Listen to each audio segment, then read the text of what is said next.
First at noon, the man accused of killing his mother in Hawaii Kauai appeared in court today. 29-year-old Micah Auna told the judge he acted in self-defense when he killed 60-year-old Michelle Hanapi Auna, who was found dead on Saturday with blunt force trauma in a home on Upolo Place.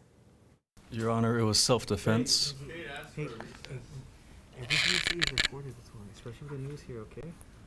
So we're not going to make any statements. I asked for a phone call, but they didn't give me a phone call. Okay.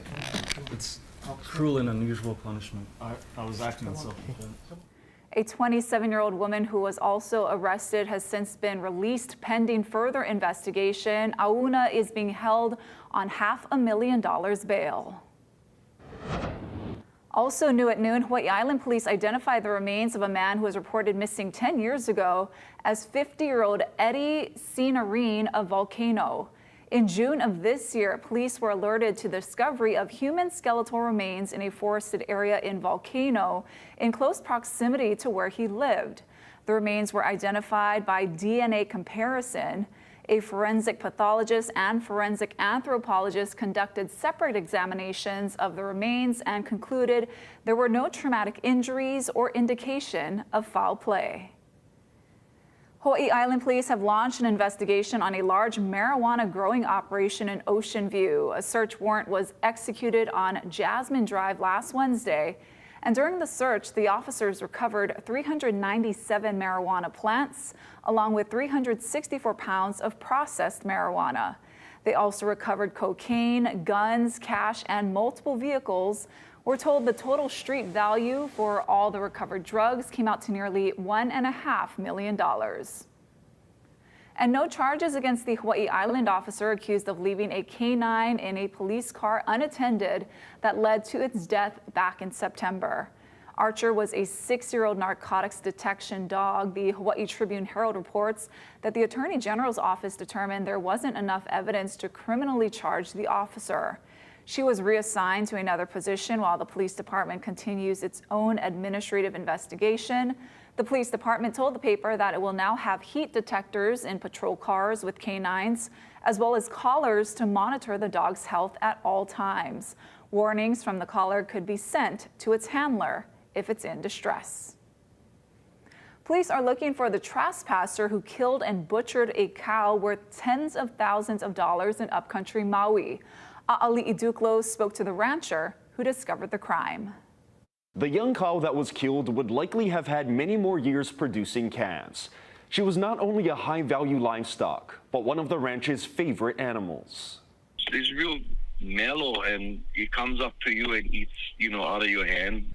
Na'alai Beef Company owner William Jacinto found the 4-year-old cow's remains on Saturday, along with the arrow from a crossbow that killed her.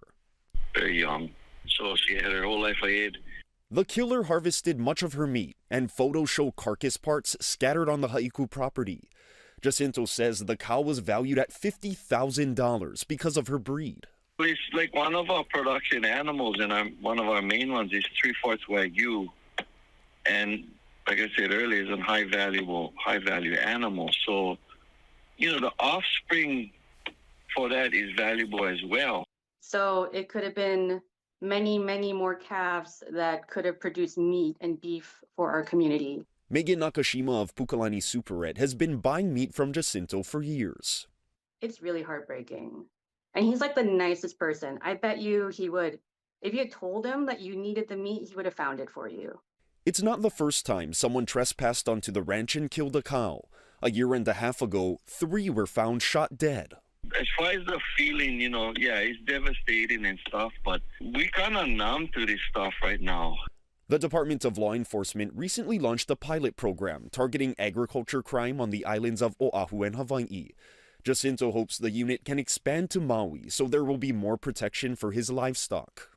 It goes to funding and, availability, things like that. You got to build the program. Maui police are asking anyone with information to contact them. A'ali'i Duklo, Hawaii News Now. Thank you, A'ali'i.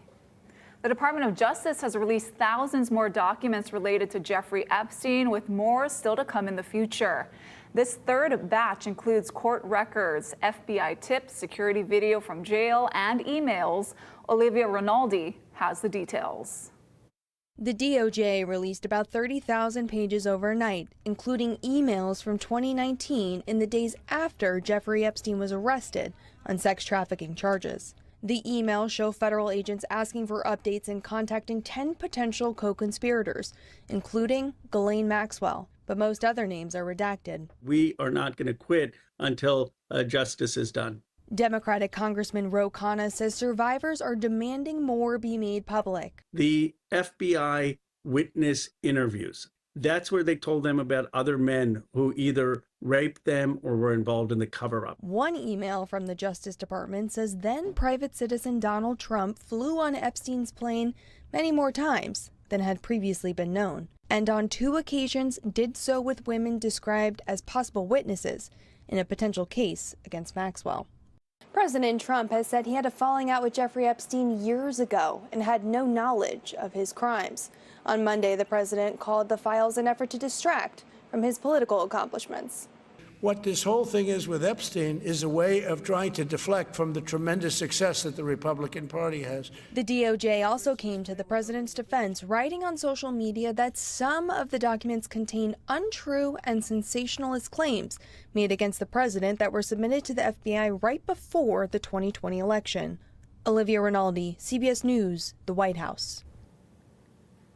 Governor Josh Green has announced some proposed changes to the state budget to plan for the possibility of more federal cuts.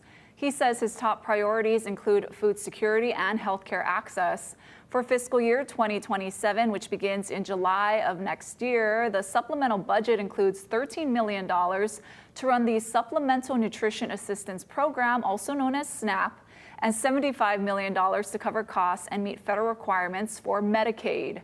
The budget also includes additional funds for affordable housing, medical air transport, and addresses staffing needs at the Hawaii State Hospital.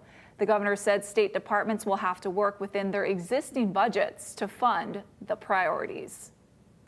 The state has finally agreed to pay a man in prison for a crime he did not commit. Rones Dural is the first to be compensated under a law passed 10 years ago.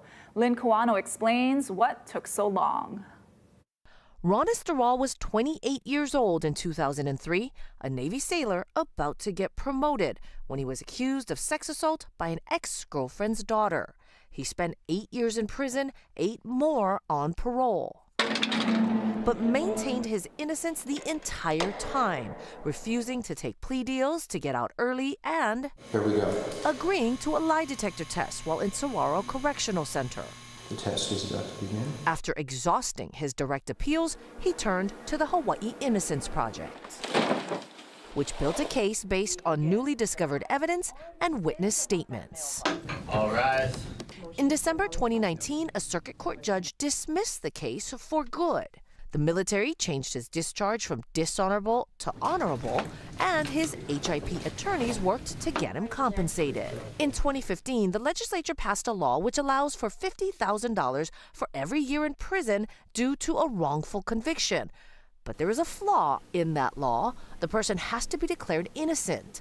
The presumption of innocence is not enough. I was on the task force that actually drafted the original bill that we sent to the legislature, and then it was changed at the legislature. So we've gone back time and time again to get additions, modifications to the bill. It needs to be adjusted. HIP and Dural have been fighting the state attorney general's office for 6 years to get the money he is owed.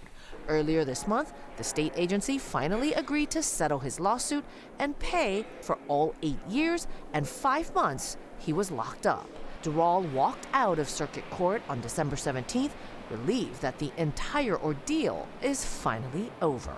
I hoped that it would come, but with the way they fought, it was not guaranteed. But I knew I wasn't going to never give up, and I was going to keep fighting as long as I could. He will get $420,833 in compensation. It's definitely not enough. Losing my family, losing loved ones, you can never get that back. Losing my career. Dural will be the first person paid as part of a claim using the state compensation law. For him to sort of pave the way to be the first one through the gate, I think it's important for him to know that he is there and he stood fast and he made the state take this position and give him what is due and owing to him. The legislature must approve the settlement before Dural can be paid. That should happen in the upcoming session. I'm Lynn Kawano, Hawaii News Now.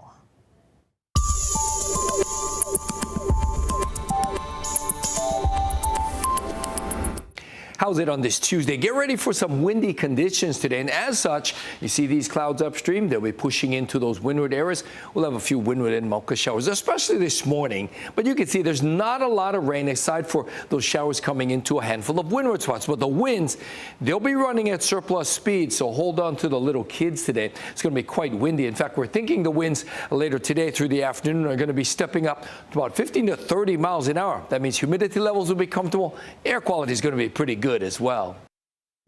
Thank you, Guy. On Kauai, firefighters rescued an injured hiker from Hanakapiai Beach yesterday.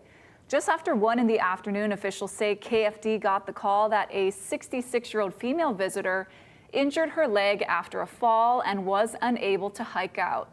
The woman was airlifted out and taken to the Princeville Airport, where awaiting first responders took her to a medical facility. Honolulu's Ocean Safety Department is officially under new leadership. The new chief says his focus will be on staffing, facilities, and public safety. Casey Lund has more on this. Yeah, aloha from Kaimana Beach. You know, the Honolulu Ocean Safety Department actually split from the Honolulu Department of Emergency Services about 18 months ago. In that time, Kurt Lager has been the acting director, acting chief, if you will, for Honolulu Ocean Safety. Officially sworn as chief, though, just yesterday. So congratulations to him, and we want to bring him on. Kurt Lager with us this morning. Thank you for being here today, and for all the work that you've already put into this department. And you've been here for some time, right? Yeah, I've been with the department for about 20 years now. Tell me a little bit about some of your goals. I know that we talked already about really making sure that staffing is a priority, taking care of our lifeguards that take care of us. What are some things that you want to see happen in the years coming? I would really like to see us modernize. We are a century-old department, and a lot of the things that we're still doing are somewhat antiquated, such as paper-to-pen incident reporting. So maybe moving to we're going to move to a digital platform where we can get all that information in real time, but also modernizing maybe some of our rescue techniques, maybe using drones or AI cameras to really accent and enhance what we are doing as lifeguards and monitoring the ocean. And speaking of lifeguards, can you talk to me a little bit about where we are staffing-wise? You know, we look at other departments. The city's been on a real big hiring spree, trying to really fill a lot of vacant positions across all departments. What are things like for ocean safety? Do you need more lifeguards? Excuse me. And what's your kind of plan to move that forward? Yeah, the quick answer is yes, we do need more lifeguards. We have just under 300 right now, which is great. But like I said earlier, the demand is growing for the need for lifeguards and lifeguard coverage. So North Shore right now, we're trying to add staffing when there's high surf. It's not only for the public safety, but our own employees' safety, that they have the backup when they go to make rescues. So yeah, we're continuing to do our recruit classes and at least twice a year and bring new lifeguards into the department. Very good. And lastly, you know, while we have you here, we're coming upon the holidays and people are going to be out at the beach more. And any advice for families and especially big groups that are going to go out and celebrate the holidays in our wonderful beaches? Yeah. We want everyone to come to the beach and enjoy themselves and go home safely. We have the most beautiful beaches anywhere in the world here, and the best thing they can do is just check with the lifeguards if they plan on going in the water. Go to a beach that has a lifeguard tower like the one behind us. Say hi to our lifeguards, and they're going to share their knowledge with you and make sure that you have an enjoyable day. Very good. Kurt Lager with us this morning. Congratulations to you. Yeah, thank you so much. Appreciate it. All right, we'll send things back into the studio for now. Thank you, Case. Ahead on This Is Now, Maui County prepares to launch a new system for predicting water demand. Plus, the end of the year holiday travel rush is underway. What you need to know if you're planning to fly in 2 minutes.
Welcome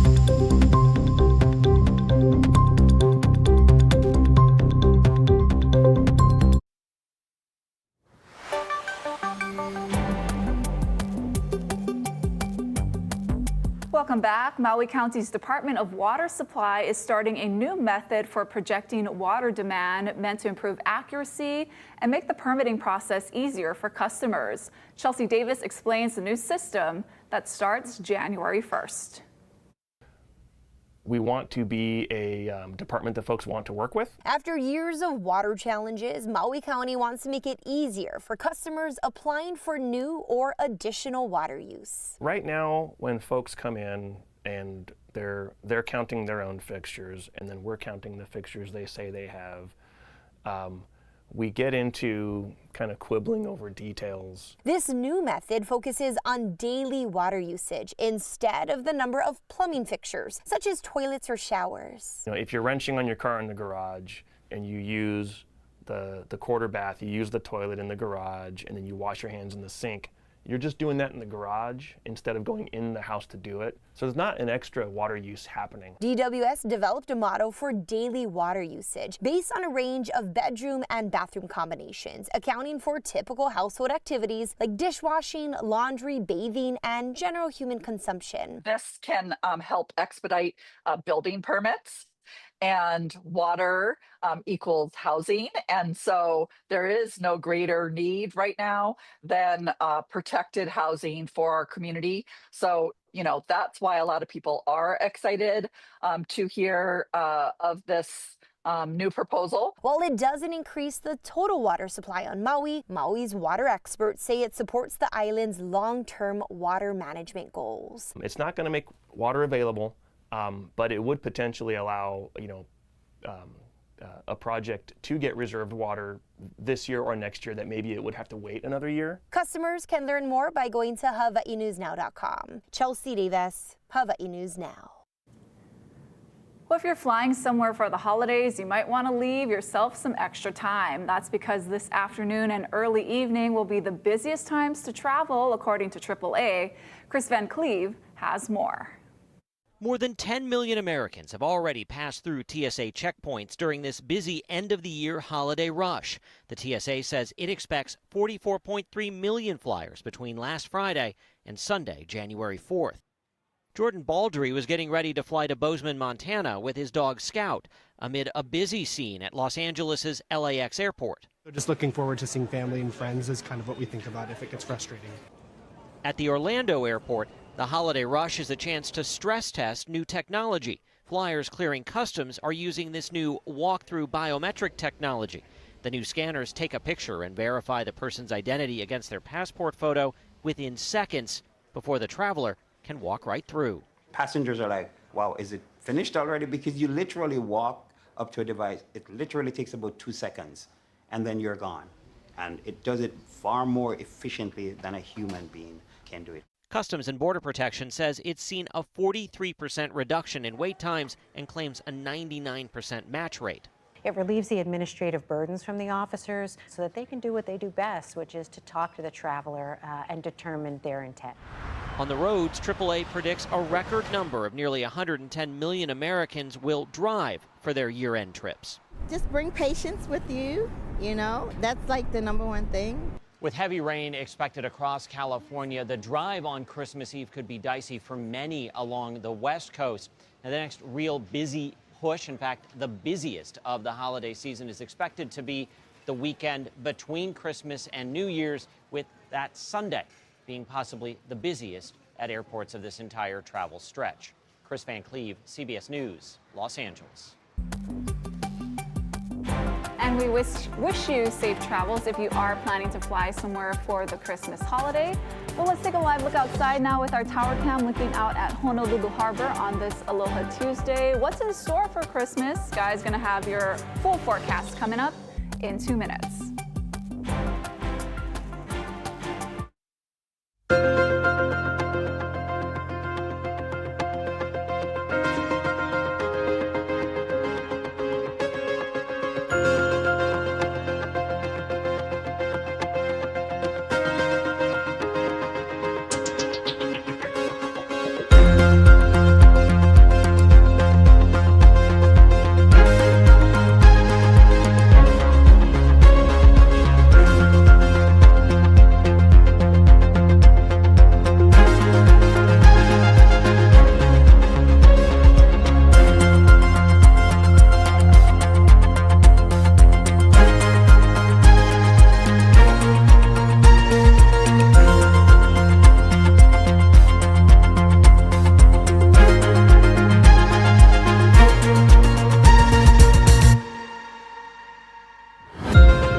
First Alert Weather with Guy Huggy.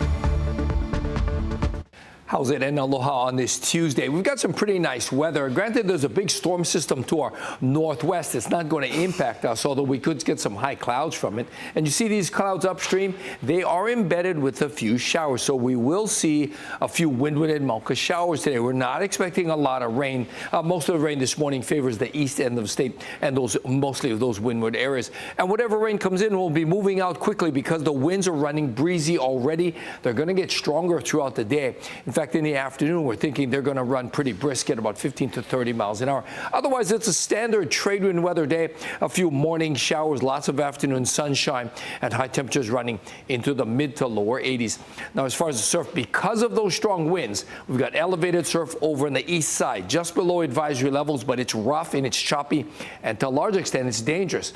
The North Shore swells on the way down, and that's where you'll find the best waves today. And another north-northeast swell is due in by tomorrow. So heads up, things are looking good. A little windy today, right? And the winds kind of mellow off as we head into Christmas Eve and Christmas Day. In fact, the winds will remain rather slow going into the weekend. Thank you, Guy. Still to come, Santa goes to great depths to ensure zoo animals get their gifts this Christmas. We have that story coming up in today's Good News Now.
Let's end the show with some good news now. Check this out. These are daycare dogs, and they were decked out in full costume for an adorable nativity scene in the UK. Now, this is footage from the Pooch's Playhouse, and it shows the dogs taking the place of key Christmas characters, including Jesus, Mary, Joseph, the angel Gabriel, and a cute lamb as they prepare for the holidays. Adorable. And Santa Claus went on a quest to make sure no animal was left without Christmas gifts at a zoo in Valencia, Spain. Now, this video shows Santa bringing enrichment items to creatures big and small, and he brought those colorful packages and decorations that are typical of the holidays. He surprised all kinds of animals: lions, meerkats, lemurs, birds, porcupines, gorillas, and especially the baby elephants, who love their traditional visit with Santa Claus. And Santa even went diving in the hippopotamus aquarium. That lion is very excited to have his gift this Christmas. All right, let's take one last look outside. We're going to have more news coming up first at 4 right here on KHNL. Thank you so much for watching. This is Now.